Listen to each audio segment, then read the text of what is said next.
Okay, this is the first episode of a podcast Dad and I are going to start doing on Sundays, where we basically just talk about a farm topic for a little bit. So today's episode, we're going to talk about how our 2024 crop season went.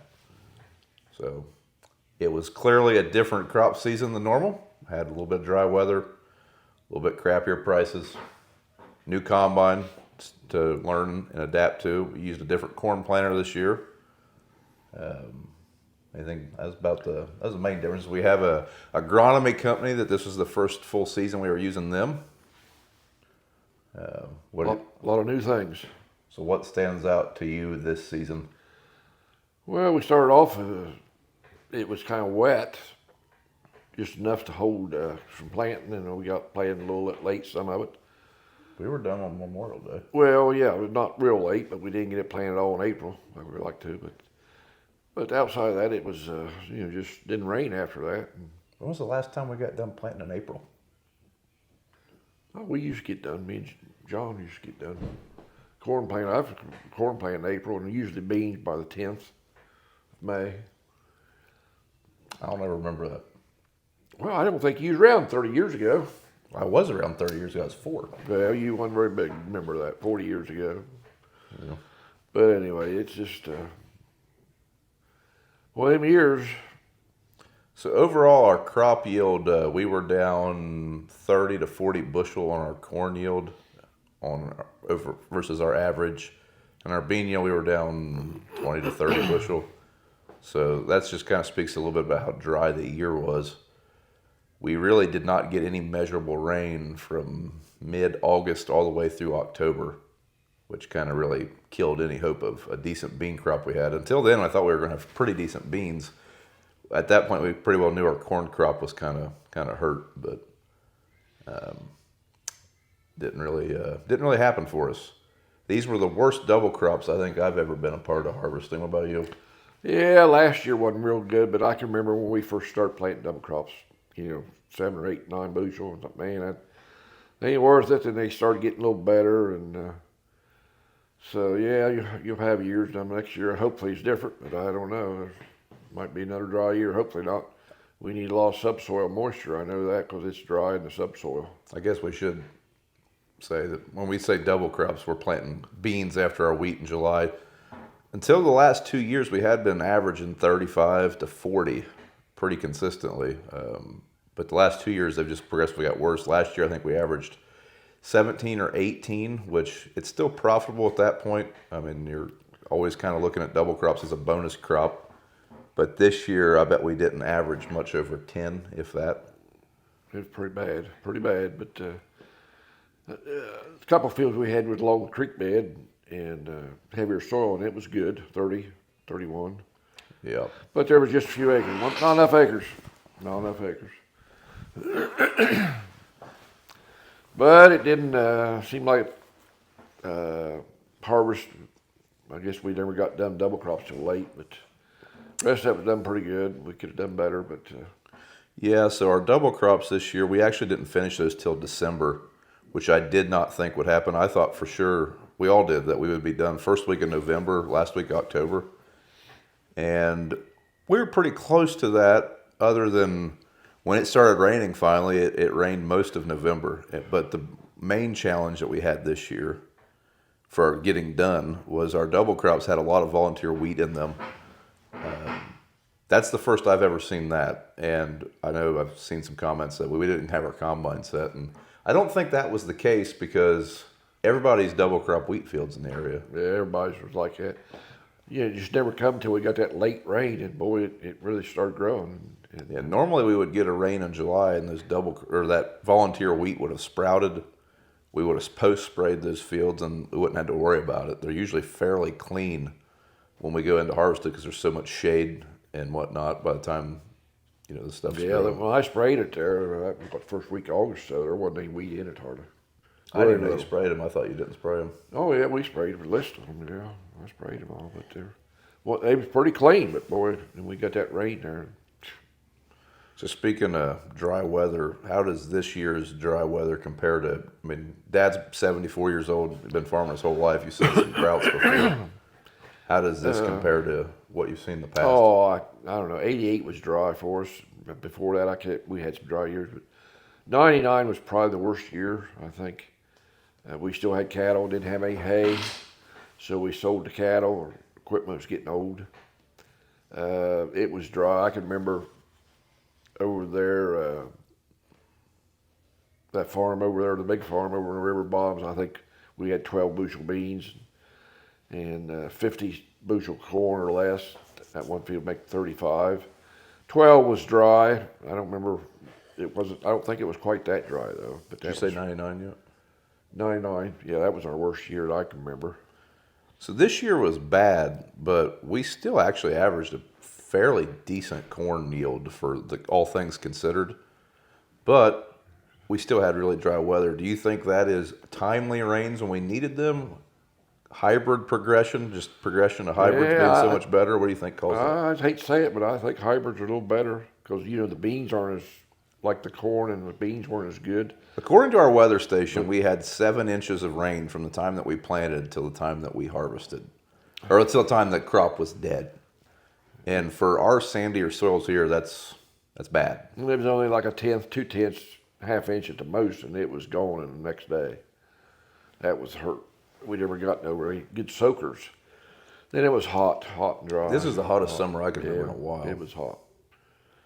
So in our part of the world, we are in southern Ohio, and we will have some pretty hot days. I mean, it'll get up to close to 100, and we'll usually have very high humidity with that. This year it was so dry it wasn't even humid. It was 95 degrees, and it didn't even really feel all that hot because there's no humidity. But it was 90 plus degrees for probably a month straight during pollination too. That was kind of a that was kind of a killer for us, I think. But planting, really, I thought when we first got everything out of the ground, I thought we had a pretty good looking crop. I mean, everything was shaping up pretty good at first. Yeah, it did. Looked good. But what really kind of hurt us also, we were going into this past year a little drier than normal. So in 2023, we were not in a drought. We still had good corn, but we had less soil moisture than normal. So we probably 8 or 9 inches below normal rain in 23. And then we didn't really get we didn't get caught up, would be how I would describe it. But our fertilizer all went on well. Planting all went on pretty good. This year we got to use that Massey Ferguson planter, and I thought it did a really good job as far as seed placement. The beans, they all looked good when they first came out. And then it just, we did everything right we could at the beginning, but then we just couldn't control the rain. So one thing we get asked a lot on our YouTube channel is why don't we have irrigation? So Dad, why don't, in a dry year like this, I'd say that irrigation wells or irrigation units are going to get a lot more interest than normal in the area. So we don't own all the land, whole farm, on the big farm down in the bottoms. And the way the fields are cut up, some it'd be hard to put irrigation, but you get to some of it. But I know guys around that's got irrigation. I don't know. You talk to them, yes, it's good, and a lot of work and a lot of expense. I don't know. If you got 5 bad years, it'd pay. But if you got 1 year, next year might be better this coming year. I don't know. There's a lot of work to them irrigations.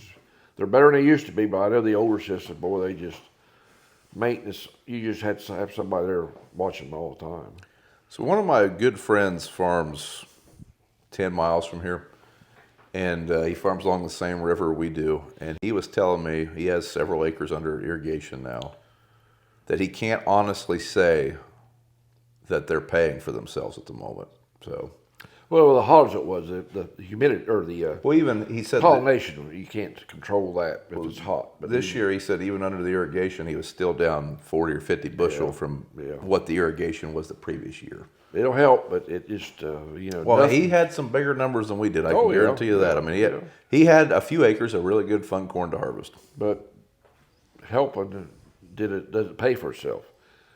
You just can't control Mother Nature. You just not going out. It takes a lot more bushels to pay for it now too. Yeah, price. That's another thing that's probably hurt us in this drought more than previous. I remember 2012 pretty well.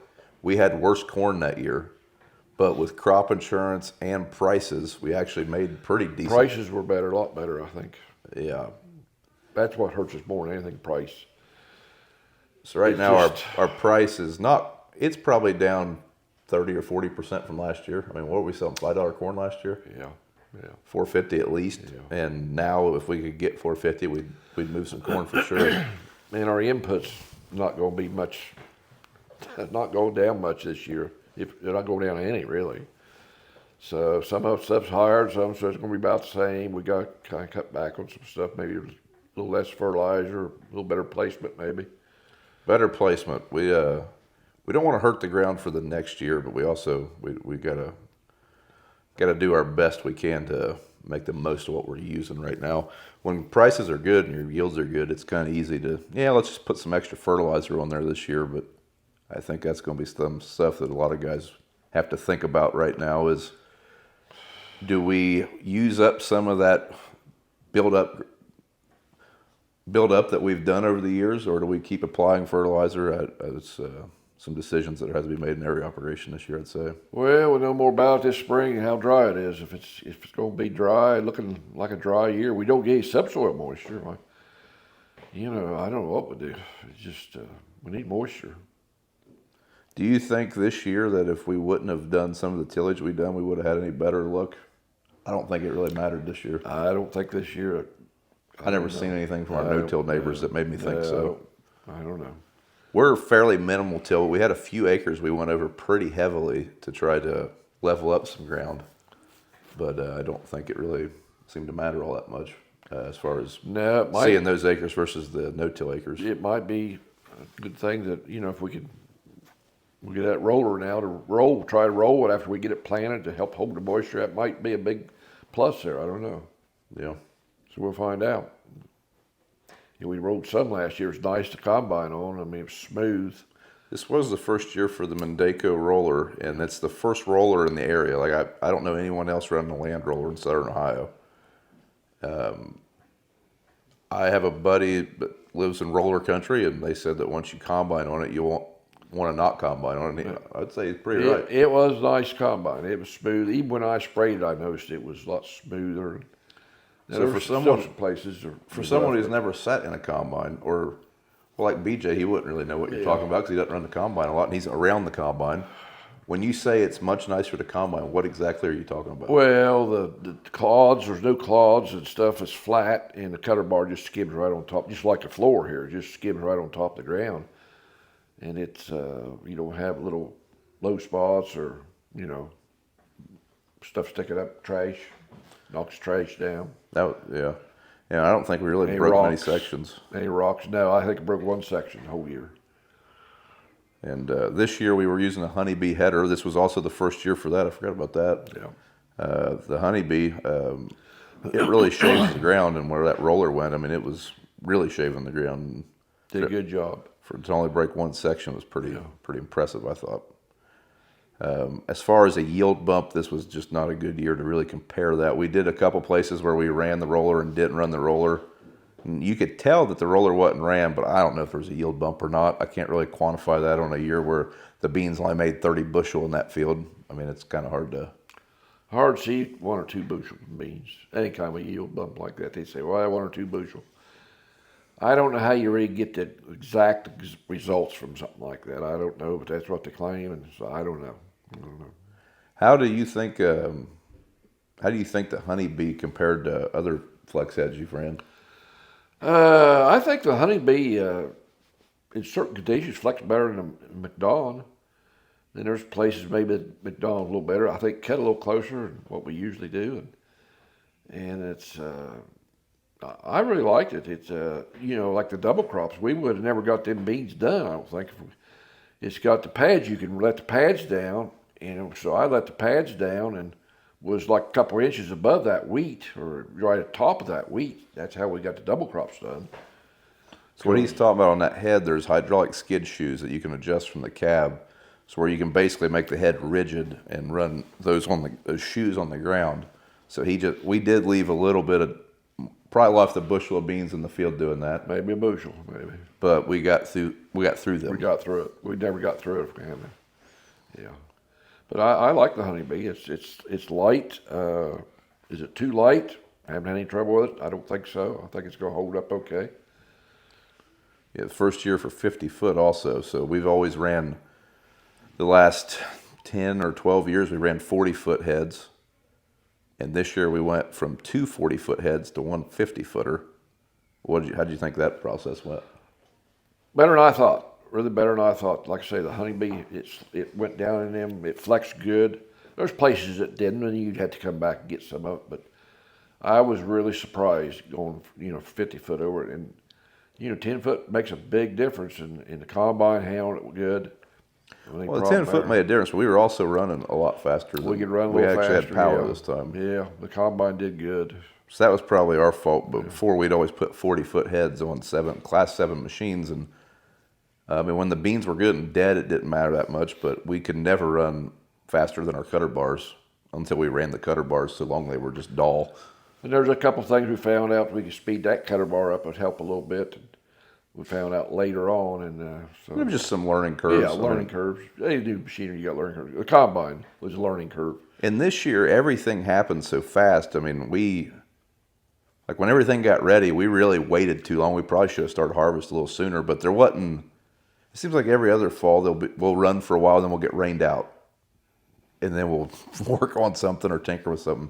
This year, outside of that hurricane that came, and Hurricane Helene hit up here. Into September, we never had a rain day until we were done with corn and trying to finish up double crops. So yeah, we just run every day. There really wasn't a lot of time to think about or try to see if we could tinker with something or adjust something. We were just go.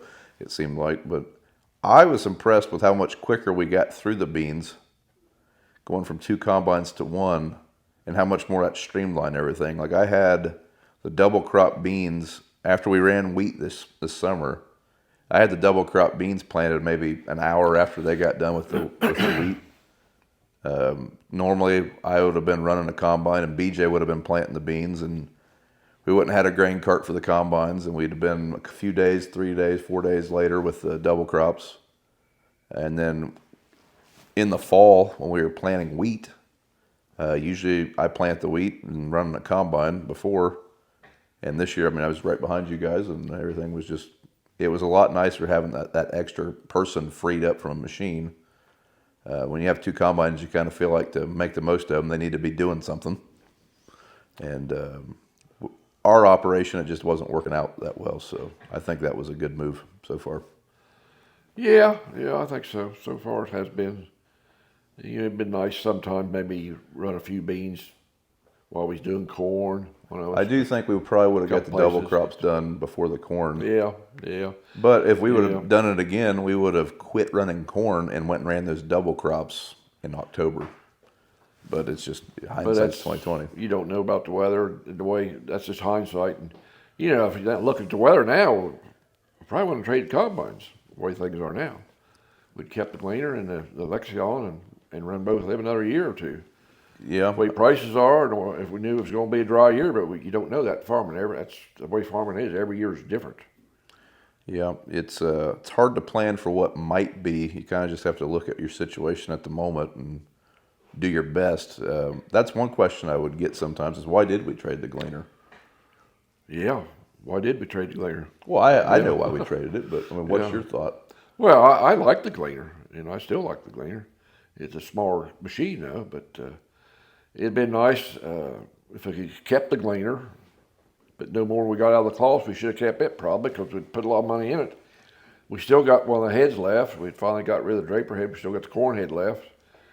But it'd been nice, I guess, to have a second machine to just run some beans every once in a while. But we got along okay with the one, and I guess that's what we'll continue to do until. So one of the main reasons we got rid of our gleaner, we had some little issues with it, and our warranty was running out. But also, Dad's cloths, in our minds, it was kind of, we were going to trade that combine initially. That's how the whole thing started. Well, by the time we were going to trade that combine, we were going to have to finance that trade, and it was going to be quite a bit. And that's when we kind of got to thinking, well, maybe we should just have one combine payment and one big combine. And that's kind of how that started. Yeah, combines, just close to $1 million or over some of them, and it's just crazy. Now that's the list price, and Yeah, I don't even know why people publish list prices. But I think people get hung up on those big numbers. They are super expensive. Don't get me wrong. they're over 500,000. That's for sure. But you get the heads. The heads are $100,000 or more. Well, I know everyone always talks about X9 combines being $1 million. Well, you're probably going to buy that combine for 20% less than that. Don't get me wrong. 800 grand's a lot of money, but it's not $1 million. I don't. But it takes a lot of bushels to pay for them. It does. Yeah. A lot of bushels. Yeah, it's pretty crazy how much machinery has inflated. And it kind of seems like it went up in COVID and it has yet to come down. Like, I don't think it's, do you think it's ever going to come down? No, it probably never come down. Yeah, it don't seem like it does. But that's the bad part. We can't control our prices. We got to take ours down and so what do you give us? And then everything we buy, what's it going to cost us? That's where we're a big disadvantage of everybody else. But that's the way farming is. I know the government's going to give us some handouts, I guess, but I think we'd be better off, every farmer would be better off if the government was completely out of it. But that'll never happen. I can understand why it can't happen.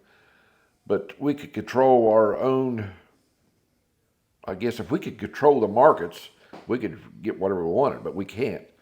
So they predict the markets, and where they predict them out of Chicago Board of Trade is right down the road from them. That's the best ground in the country, so, Illinois, Iowa, Wisconsin. You know, their bumper crops are there all the time, big yields, and we don't have that every place else. So all they had to do is say the bumper crop and the prices drop. See, I don't think when it's all over this later on, it's the crops out there now. I don't think we had it this year overall. South America's in there too, so that hurts our prices. Yeah. But that's farming. That's the way it is. How would you rate the 2024 season like over your career? I mean, is this one going to be a memorable one, or are you thinking a few years it'll just be another year? Oh, I think it'll be just another year. I mean, farming, you got to take the good with the bad. You know, I think it'll be another year. Now, if we have another dry year this coming year, you know, two in 1 year, that'd be hard to take. I mean, 2 in a row. 2 in a row, it'd be hard to take. Yeah. But we'll survive some way. Always have. Yeah. I mean, all the other ones that stand out to you have always been droughts, right? Do you ever remember Yeah. any of the good years? Oh, yeah. Yeah, far and few between. I mean, the good years. I mean, good yield years. Good yield years, yeah. But back, you know, in the 80s, 70s, the 80s was rough. You know, corn never got like $4, $5. Never got $4. I don't think much $3. The prices didn't go up until what, 10 years ago when they started jumping up in the $5 and $6 and $7 range. Back then we never had that. And when it did all this going up, all the inputs have gone up. So that's kind of the way it is. When our price gets good, the inputs go up. When our price gets bad, the inputs stabilize. They don't seem to go down. Some of them go down, but it just makes it rough. Yeah. It's just not like it used to be. It's not near much fun. You handle so much business, so much money you handle nowadays. And everything is so precise. It's got to be just right. So when you say more fun, back in the 70s and 80s, were you guys... Oh, 80s weren't fun. 80s weren't fun. Interest rates would God through that. Okay, well, the 70s, you'd have been... 70s were better, but... So the 70s, you'd have been in your 20s. Yeah. I don't remember how big the farm would have been at that point, but probably around 1,000 acres. Oh, no, we didn't farm that Well, many you had acres. Morsons then, and... No, we didn't farm that many acres, I don't think. 800-900. Well, at that time frame... If that. Going back to the 70s, and you like talking about how much more fun it was and everything. At that point, were you doing much paperwork or anything like that, or was it nothing more like one of nothing like pizza today. box? Yeah, pizza box or something, or on scratch paper. Figure out what. Throw your receipts in a box and look at them later. There you go. That's what we did. We did keep records like we did. Kept yield some, you know, and what things kind of yielded. I kept a little notebook with me, and I still got them notebooks down there. That's how I kept track of stuff, how many acres we had, where about fertilized, what the yields were. That's kind of how I did it. Yeah. Well, I always kept a few records, had to keep some, know where he's at. Yeah, fast forward to 2024. Oh, it's changed. My goodness. Yeah. But I think we have a lot better handle on everything now that records are a little bit more important. Yeah, you better have a better handle on things. Well, like you said, you're risking a lot more money just putting a crop out. If you That's- don't have a good handle on where you are financially, you could That really. is it. We don't have to go to Vegas to gamble. We gamble every day. Well, I would say every Every day. entrepreneur is making gambles, though. I mean, like I know farming is, like for us, it's I mean, it's what we know, but I'd say anybody that's an entrepreneur is gambling. No. Yes, they are in a way, but they can control theirs Somewhat. somewhat. We can't control our prices. Well, like BJ was selling lawnmowers. I mean, running a lawnmower business. I mean, that was a gamble. Well, yeah. He couldn't control his prices. We could, not what he was paying for them, but what we sell them for. You can kind of control that. What you make money or you lose money. You can. That's where we, if our input's $4, we can't say we got to have this when we go to town to get $4 an acre. Yeah. That ain't the way it is. Yeah, I think we did figure up a couple right before Christmas there that basically this year, what were we going to lose, like $60 an acre? I don't know. I mean, if we sold it what the market was that particular point in time. And the bad part of this year, what we've been selling for the last year is old crop. So last year we lost money. I mean, we didn't lose money, but we didn't make it as much money. We had a lot more invested in that crop Yes, that we were yes, hauling yes. than what we were getting. Yes. We just screwed up and waited too long to sell. Yeah. That's the kind of way farmers do. Well, there's about every farmer I know always tries to hit the high in the market, and that's just never a good tactic. That's something we work on. We've gotten a lot better at it, but everybody wants to get the high and not really look at their average. Yeah, hard to do. Yeah. Sometimes we got a couple of landlords that sell right out of the field. Is that the best way to do it? Well, they've hit a whole lot. Some years they've made more money than we did per acre because of that. And other years, usually you hold it to get some carry air into the new year and later on. But sometimes I've seen it higher in the fall, and they have storage costs and things. But Yeah, but I've few also years. seen those fields coming out of the field going straight to town at 22% moisture, also paying $1,000 a truck. to Oh dry that corn. yeah, you can't anymore. You can't afford to take the town, let them dry it. Yeah. That's where they lose there. So we try to get it as dry as we can. That was another strange thing about 24, and this will probably stick out to you for a while. Yeah. It's the first year we dried 1,000 or 2,000 bushels of corn. There's 210,000 bushels of corn in this place, and we only dried 2,000 bushels of it. That was I've never seen corn as dry as it was in soybeans. Corn we had some down 13, 11, and beans down to 7. I've never seen that, so we've lost money there by the moisture. Lost some money, and that all adds up. Yeah, But so I've never seen it that dry. The next year probably be completely opposite.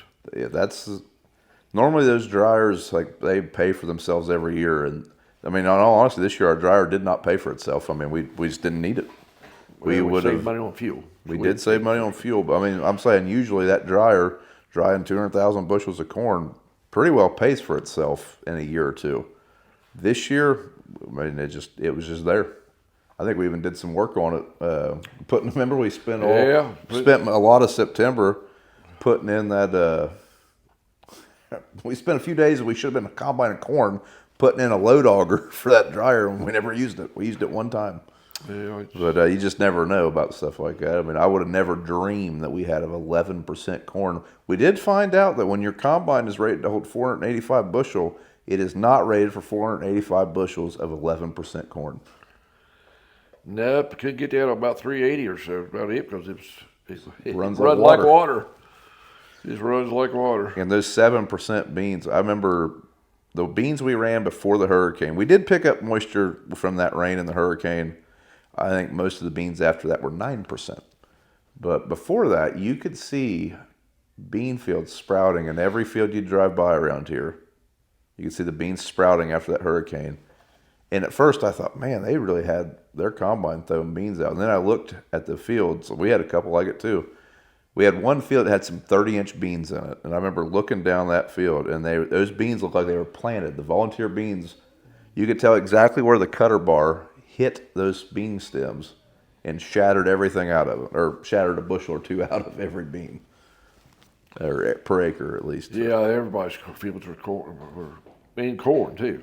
But really, we didn't have the butt shelling like I thought we No, would we didn't. for that dry corn. It was surprising, dry as it was. I don't know if it's because there was so much fodder because it just died. I think that kind of helped keep it protected from hitting the metal. So we did have a lot of fluffy Took a lot of fodder in, down corn. And we didn't even talk about that. After the hurricane, all the corn was down. Yeah. We only had a few fields that were flat, but every field had spots of down corn, and that really did slow us down quite a bit. Had to be dry because we couldn't do nothing when it was wet. You couldn't do nothing. Yeah, we went from running 110 to 125 acres of corn in a day pretty easily, and going home at 7 o'clock. To, we still had some big days, but nothing like we were before the hurricane. It slowed us down. It did slow us down, but then we got the head set, and then the reel, I put on the gearing off reel on the head. It helped. Even though it was 6 rows, it did help. It'd feed the fluff in. It did feed it in there. Them heads will get dry, it'll get fluffy, but some of the wet spots, if it was a little bit wet when we was trying to run it with it, and you could drag it in some with that reel, would help. Yep. But, well, folks, that is going to be the end of this podcast. This isn't going to be a 2-3 hour podcast. We're going to try to keep it around 30 minutes, and it's going to be on every Sunday. So next week, tune in, and we'll talk about farm subsidies, everyone's favorite topic. Oh, boy. Can't wait to hear Dad's opinion on that. But if you're listening to this, it will be on YouTube. I will share that to our YouTube channels, and then, it'll probably be posted on Facebook and Instagram at some point. So whatever medium you want to watch it from, we appreciate it. But that's kind of the format here. We're just going to pick a topic and go with it. So, thanks for tuning in. Hey everybody, thanks for tuning into this. This will be the only episode of this podcast posted here, I think. I think we're going to probably start posting all these every Sunday to all podcast platforms, but also to the Working Words Podcast YouTube page. I don't know if that's what we're going to call this podcast. If anyone has a catchy name for it, let me know, and I'll send you a hat if we end up using it or something. But every Sunday, me and Dad, sometimes my brother, sometimes other people, but probably for the most part just me and Dad. We're going to sit down, we're going to discuss an ag topic or a current events topic of choice. And Dad usually has some funny opinions. Sometimes they're really good, sometimes they're hilarious. So tune in if you are into that kind of stuff, and hopefully we'll see you again. Thanks.